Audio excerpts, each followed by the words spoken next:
Hello and welcome. I'm Geeta Mohan and you're watching World Today. First, we bring you a report of U.S. Senate Intelligence Committee hearing that just took place a while ago. It was part one of day one of the hearing. Trump administration's top intelligence officials faced the Congress in first hearing of this week to offer their first testimony in office about the threats facing the United States of America and tackle urgent questions about the security breach that unfolded when war plans were mistakenly leaked to Editor-in-Chief of The Atlantic, Jeffrey Goldberg. FBI Director Kash Patel, CIA Director John Ratcliffe, and Director of National Intelligence Tulsi Gabbard were among the witnesses who appeared on Tuesday before the Senate Intelligence Committee. On Wednesday, they will appear before the House Intelligence Committee in back-to-back hearings. But listen in to what happened and what transpired at the Senate hearing. It was indeed a fiery spat between senators who were questioning these intelligence officials. I want to get a little more information about this. Director Gabbard, did you participate in the group chat with Secretary of Defense and other Trump senior officials discussing the Yemen war plans? Senator, I don't want to get into the specifics. Ma'am, were you on? You're not going to be willing to address. So you're not. Are you denying? Will you answer my question, ma'am? You were not TG on this group chat. I'm not going to get into the specifics. So you refuse to acknowledge whether you were on this group chat? Senator, I'm not going to get into the Why specifics. are you going to get into the specifics? Is it because it's all classified? Because this is currently under review by the National Security Council. Because it's all classified? If it's not classified, share the text now. As the White House previously stated, is it classified or non-classified information on this text? I can confirm. Director Ratcliffe, were you on the group chat? Senator, I was on a signal messaging group. So you were the John Ratcliffe on that chat? I was. Thank you. Thank you. Can I provide some context, Senator, to that? Yes, but I've got a series of questions. Well, but I think it's important because at the outset you made a couple of comments about signal messaging using encrypted apps. So that we're clear, one of the first things that happened when I was confirmed as CIA director was signal was loaded onto my computer at the CIA, as it is for most CIA officers.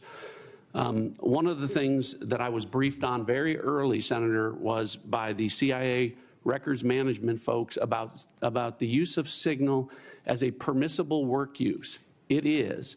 That is a practice that preceded the current administration to the Biden administration. Director Ratcliffe, I've got a series of questions. If you're making the statement, making the statement, the signal is a secure channel. No, can I answer that? It is. I've got a series of decryption. So to finish, I understand encryption. It is permissible to use to communicate and coordinate for work purposes, provided, Senator, that any decisions that are made are also recorded through formal channels. Right. So those were procedures that were implemented. My staff implemented those processes, followed those processes, complied with those processes, and finally, just please, so my communications, to be clear, in a signal message group were entirely permissible and lawful and did not include classified information. Well, we will make that determination, because if it's not classified, share the text with the committee.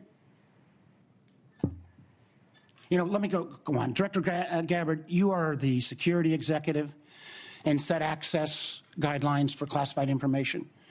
Did you contact the defense secretary or others after this specific military planning was put out and say, hey, we should be doing this in a SCIF?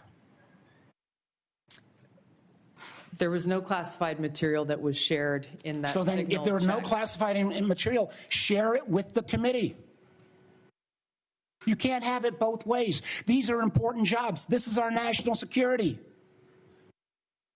Bobbing and weaving and trying to, filibuster your answer. So please answer the question. If this was Director Gabbard, if this was a rank and file intelligence officer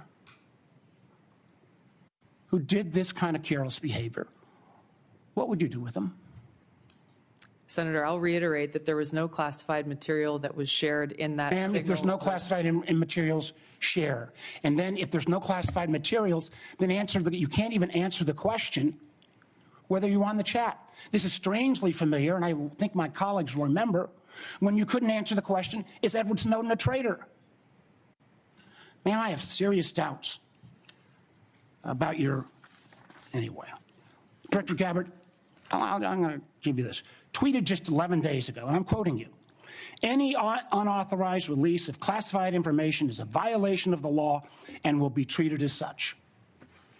So if this information is classified, what are you going to do? Senator, 2 points here. First of all, there's a difference between inadvertent release versus careless and sloppy, malicious leaks of classified information. The second point is there was no classified information that was on the the This signal committee group should get chat. that information. Director And the Patel, National Security Director Council Patel, has my reviewed time's about out, how and I'm this going to occurred. use my 12 seconds that the chairman gave me. Director Patel, has the FBI launched any investigation of this? Senator, I was just briefed about it late last night, this morning. I don't have an update. I would like to get an answer by the end of the day. Obviously, my colleagues and I feel very strongly about the war planning meeting over unclassified phones. Obviously reckless, obviously dangerous. Both the mishandling of classified information and the deliberate destruction of federal records are potential crimes that ought to be investigated immediately. And I want to make clear that I'm of the view that there ought to be resignation, starting with the National Security Advisor and the Secretary of Defense. Well, the hearing took place a day after news broke that several top U.S. national security officials in the Republican administration of Donald Trump's administration, including Ratcliffe and Defense Secretary Pete Hegseth, texted war plans for military strikes in Yemen to a group chat in a secure messaging app that included the editor-in-chief of The Atlantic.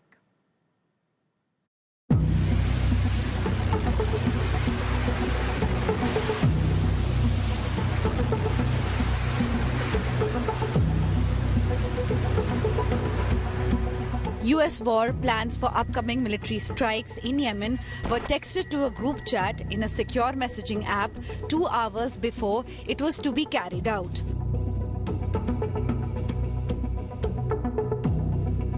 Top national security officials for President Donald Trump, including his defense secretary, were part of the group chat, and it also included the editor-in-chief for the magazine The Atlantic, Jeffrey Goldberg. He was invited in the group by none other than Mike Waltz, U.S. National Security Advisor. Trump's defense secretary Pete Hegseth posted details of the attack on March 15th. A couple of hours later, the U.S. began launching a series of airstrikes against Houthi targets in Yemen.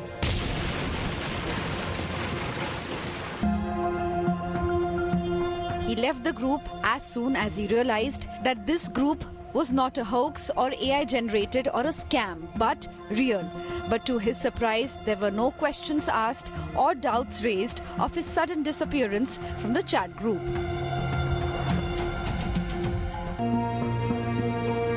As soon as Jeffrey Goldberg posted his story, chaos broke out. The US Defense Secretary slammed him and his credibility, as well as denied posting any war report in the group.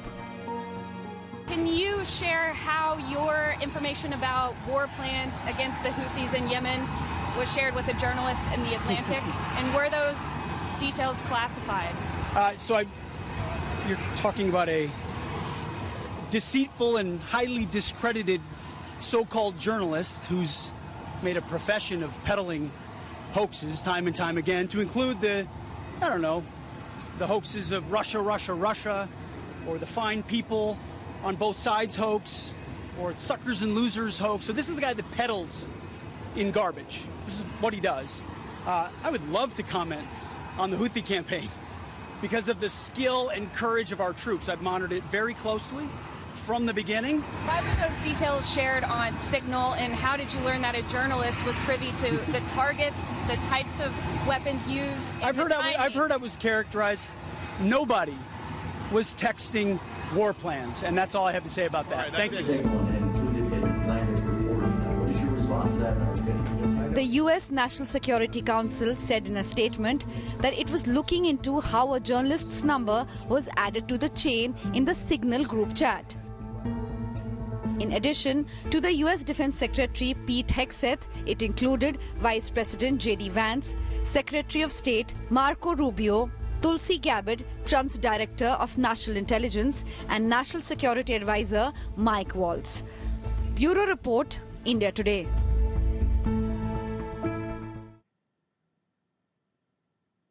The Atlantic editor-in-chief story has White House scurrying for crisis management.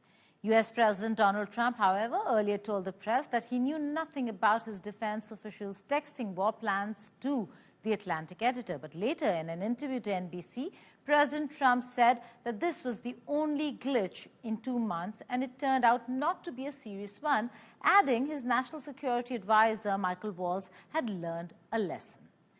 Whether the American president knew about the leak or not, he was quite aware of one thing, and that is of his painting hanging with other presidential portraits at the Colorado state capitol that he claimed was purposefully distorted.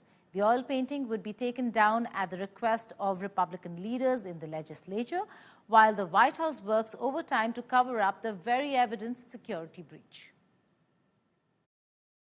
I don't know anything about it. I'm not a big fan of The Atlantic. To me, it's a magazine that's going out of business. I think it's not much of a magazine, but I know nothing about it. You're saying that they had what? They were using Signal to coordinate on sensitive materials and having to do with what? Having to do with what? What were they talking about? With the Houthis. The Houthis? You mean the attack on the Houthis? Right. Well, it couldn't have been very effective because the attack was very effective. I can tell you that. I don't know anything about it. You're telling me about it for the first time. Now, a high-powered U.S. trade delegation led by Brendan Lynch is in India to address the looming trade tariff standoff ahead of Donald Trump's reciprocal tariffs. With India potentially lowering tariffs on 55% of U.S. imports, the outcome could have significant impact on both nations' trade relations.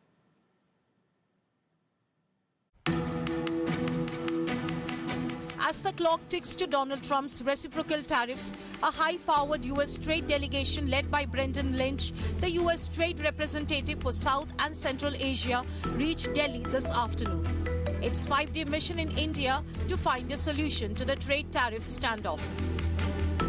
The visit comes even as a report by Reuters says that an internal analysis by the government has estimated that reciprocal tariffs would hit 87% of India's total exports to the United States, worth $66 billion.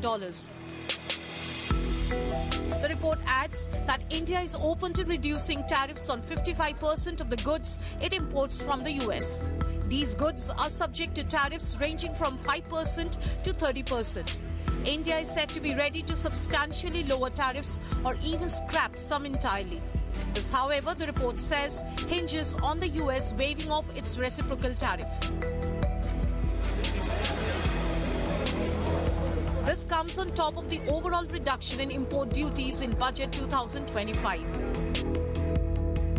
According to a government statement in Parliament, the simple average industrial tariff has reduced to 10.66% from 13.5% in 2023. The Finance Ministry has also introduced an amendment in the Finance Bill to reduce taxes on online ads, in a big relief to Google, Meta and X.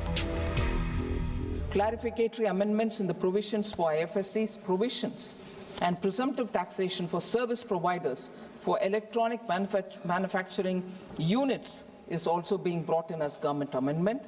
And the third one, for clarity and consistency, a government amendment is coming in for small changes in the block assessment provisions. And then the 6% equalization levy, which was being proposed, which was in effect for advertisement and other things, is being proposed to be removed, so that we can address the uncertainty in the international economic conditions. Indian equity markets, meanwhile, rose for a 7th straight session on Tuesday in hopes of diluted reciprocal tariffs.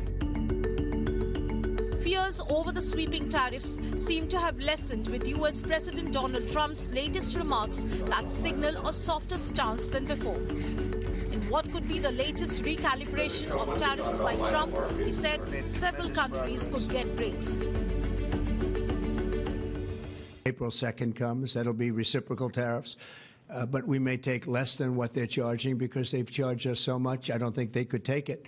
In other words, they've charged us so much that I'm embarrassed to charge them what they've charged us. But it'll be substantial. And you'll be hearing about that on April 2nd. Trump, meanwhile, played another tariff card, threatening a 25% tariff on any country that buys oil or gas from Venezuela. According to an executive order signed on Monday, those tariffs will take effect on or after April 2nd. India is one of the big importers of Venezuelan crude oil and could face additional worries on this front. Bureau Report, Business Today Television.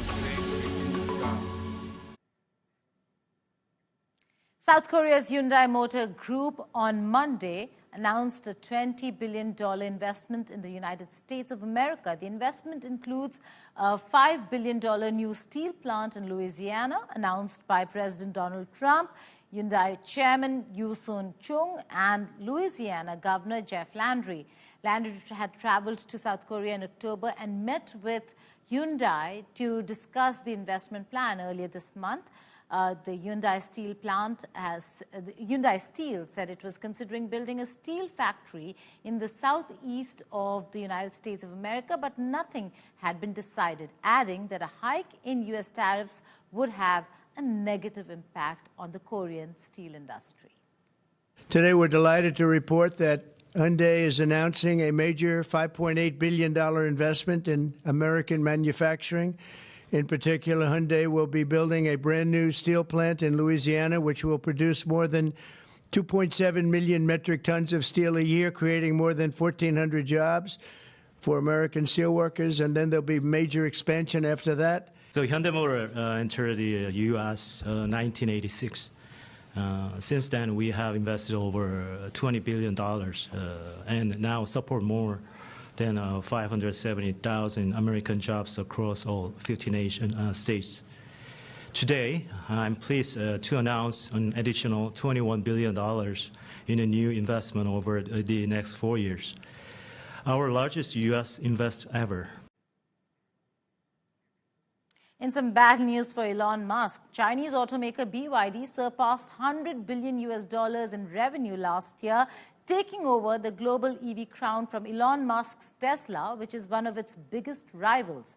Tesla's sales are dropping globally, with political headwinds and fierce EV rivals throwing up challenges.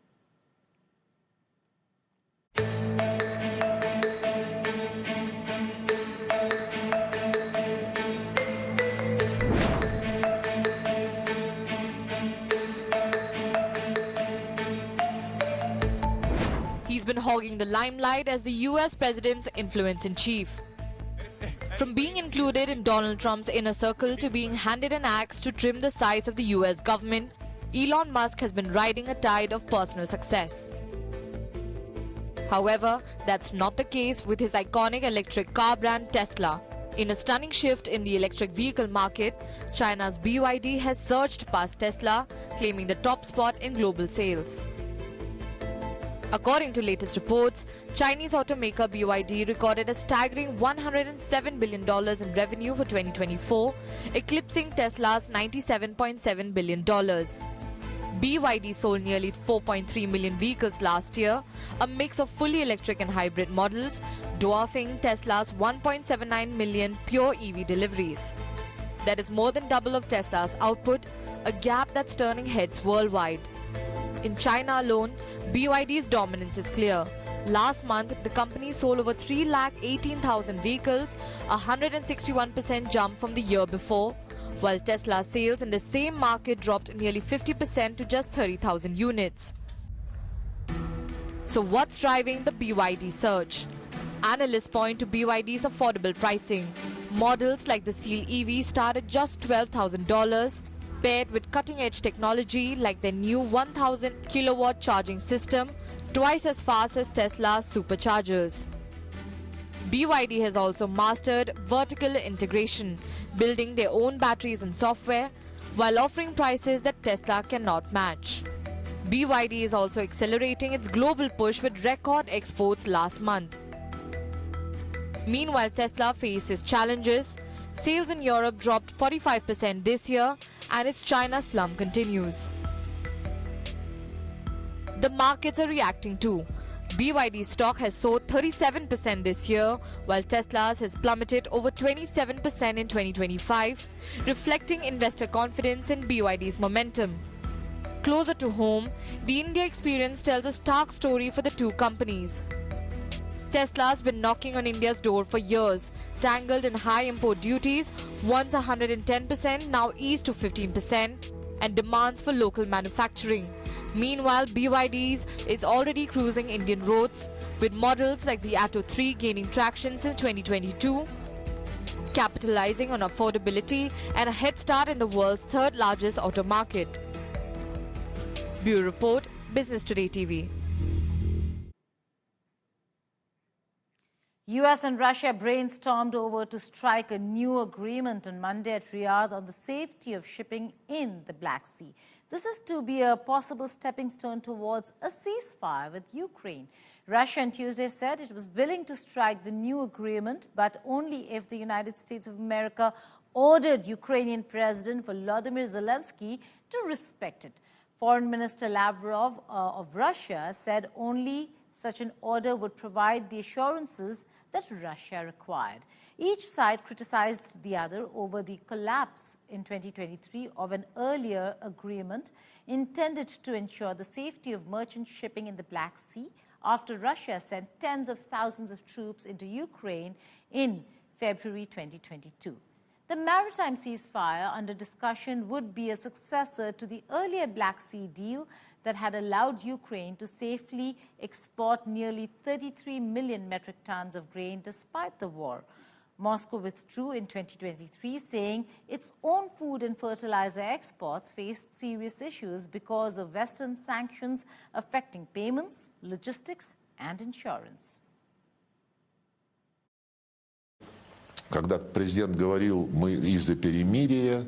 When the president said, we are for a ceasefire, but there are nuances. Who will ensure that Nazi regime in Kyiv doesn't break the promise? We are also in favor of considering ways not to cause any damage to the energy infrastructure. This is not in our interest. And as the president said, we are in favor of resuming the Black Sea Initiative in some form that is more acceptable to everyone. The Black Sea Initiative was discussed in Riyadh as a priority. Our position is simple. I have just stated it roughly. We cannot trust this man's word for it. Наша позиция простая. Вот я. Next up, World at a Glance, where we bring you all the international stories from across the world.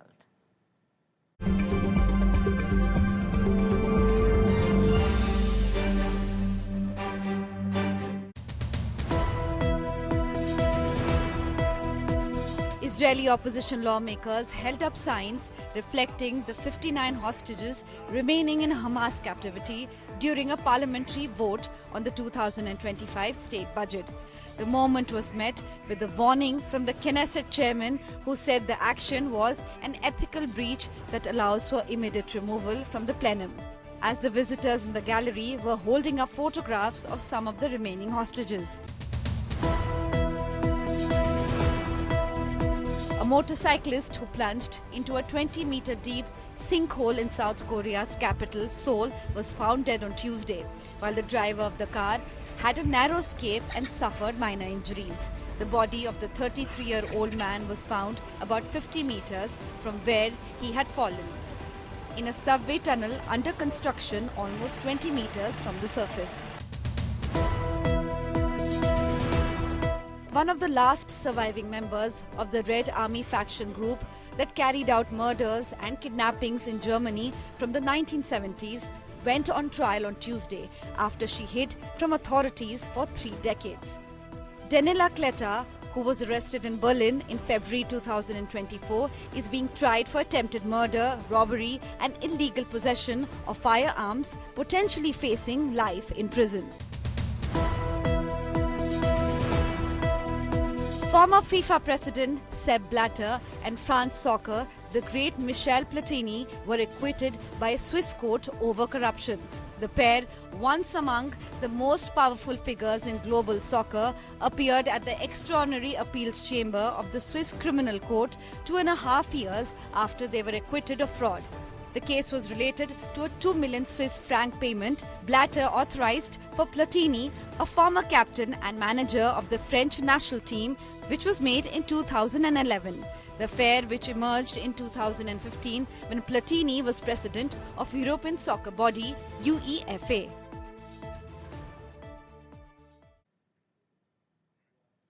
That's all in this edition of World Today, but before I go, we leave you with these visuals of runaway cattle chasing or being chased by US police on highways. On Monday, police pursued a fast-running cow on Interstate 45 near Houston after it escaped. Traffic was temporarily stopped as police worked to remove the cow from the highway. And in another incident, on the 14th of March, Ohio highway police officers chased after a runaway goat as it weaved through cars. With that, goodbye and take care.